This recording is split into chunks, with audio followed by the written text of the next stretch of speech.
इन दोस्तों, इनको पहचान रहे हैं? ये हैं यूएन चीफ एंटोनियो गुटरेस और इन्होंने अभी हाल ही में एक संबोधन में एक चौंकाने वाला आंकड़ा पेश किया है। उन्होंने बताया है कि हर 11 मिनट में एक महिला को मार दिया जाता है। ये बहुत ही इंपॉर्टेंट आंकड़े हैं और इससे ये पता चलता है कि अभी महिलाओं को लेकर लोगों की मानसिकता बिल्कुल अलग तरीके की है। और इन्होंने जो बताया उसमें सबसे बड़ी बात इन्होंने ये कहा है कि जो एक महिलाओं को मारा जाता है उसमें मैक्सिमम केसेस में या तो फैमिली के द्वारा यह किया जाता है या तो फिर उनके पार्टनर के द्वारा यह किया जाता है। अच्छा, इनका संबोधन इस मामले में काफ़ी इंपॉर्टेंट है क्योंकि अभी हाल ही में भारत में श्रद्धा मर्डर केस सामने आया है, जिसमें श्रद्धा को उसके लिव इन रिलेशनशिप पार्टनर ने मार के और 35 टुकड़ों में डिस्ट्रीब्यूट कर दिया और अलग अलग टुकड़ों को अलग अलग जगहों पर उसने ठिकाने लगाने का प्रयास किया। तो इस मामले में इनका स्टेटमेंट और भी ज्यादा इंपॉर्टेंट हो जाता है। ये आप देख सकते हैं, ये न्यूज है जिसमें बताया गया है कि प्रत्येक 11 मिनट में एक औरत या फिर एक लड़की मारी जाती है अपने इंटीमेट पार्टनर के द्वारा या फिर फैमिली मेंबर्स के द्वारा। यह कौन कर रहे हैं? यूएन चीफ कर रहे हैं, जो कि एंटोनियो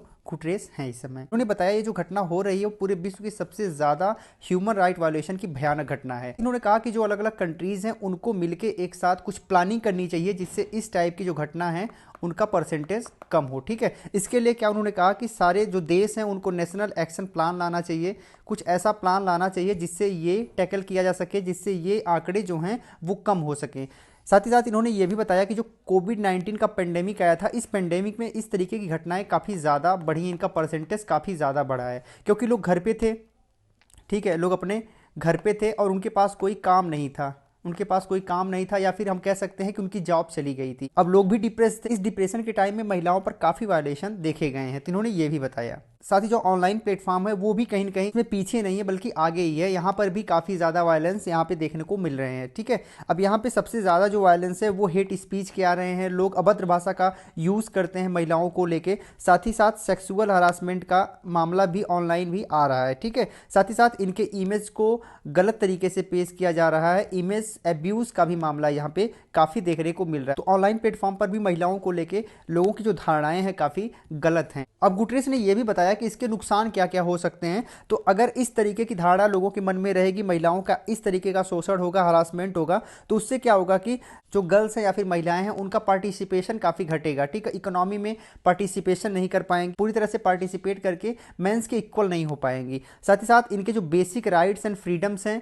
ये भी कहीं ना कहीं पूरे नहीं हो पाएंगे। इनके बेसिक राइट्स एंड फ्रीडम का भी यहाँ पे हरासमेंट माना जाएगा। साथ ही equal economic recovery and sustainable growth का जो हमारा एक उद्देश्य है उसमें भी हम कहीं ना कहीं पीछे हो रहे हैं, क्योंकि इस तरीके से महिलाओं के प्रति अगर लोगों का व्यवहार रहेगा तो वो मुख्य धारा में आ ही नहीं पाएंगे, मुख्य धारा से जुड़ ही नहीं पाएंगे। और यहाँ पे जो मैन एंड फीमेल का एक गैप है ये तेजी से बढ़ता जाएगा। ठीक है, ये बढ़ता जाएगा, तो ये भी एक बहुत ही नेगेटिव चीज होने वाली है। साथ ही इन्होंने कुछ सजेशन दिया। इन्होंने गवर्नमेंट से अपील की है कि आप जो फंडिंग करते हो वुमेन्स राइट्स के लिए वो 50% आप इंक्रीज कर दो। और जो ऐसे ऑर्गेनाइजेशन है जो कि वुमेन राइट्स के लिए लड़ते हैं या फिर वुमेन राइट्स के मूवमेंट को चलाते हैं, उनको आप ये फंडिंग बढ़ाओ। और 2026 तक इन्होंने कहा है कि इस फंडिंग को 50% तक आप इंक्रीज करने का प्रयास करो। साथ ही साथ आप वुमेन्स के राइट के सपोर्ट के लिए अपने वॉइस को, अपने स्टैंड को क्लियर करो, अपने वॉइस को उठाओ। ठीक है, तो ये इन्होंने सजेशन दिया है। 9 मार्च 2021 को वर्ल्ड हेल्थ ऑर्गेनाइजेशन के द्वारा एक रिपोर्ट प्रस्तुत की गई थी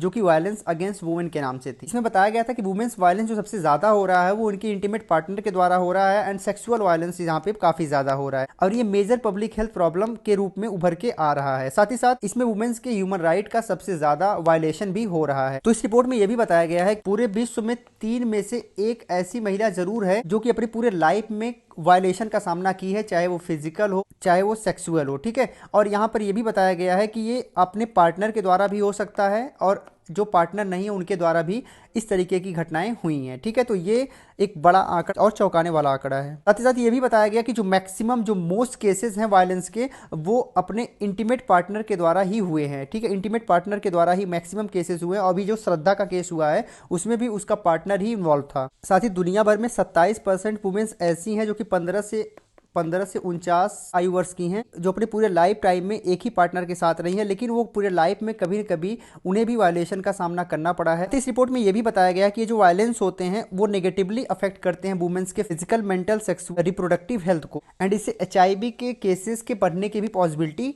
होती है। तो ये रिपोर्ट काफ़ी इंपॉर्टेंट हो जाती है और इस रिपोर्ट के दृष्टिकोण से अगर देखा जाए, अभी जो बयान आया है एंटोनियो गुटरेस का, वो बहुत ही इंपॉर्टेंट है और विश्व के कंट्रीज को इस पे काफी फोकस भी करने की जरूरत है, काफी ध्यान देने की जरूरत है और प्रयास करने की जरूरत है कि इस तरीके की जो घटनाएं हैं उनमें कंट्रोल लाया जा सके। उम्मीद करता हूँ वीडियो आपको अच्छी लगी होगी। वीडियो अच्छी लगी हो तो आप लाइक और शेयर जरूर करिएगा। जय हिंद।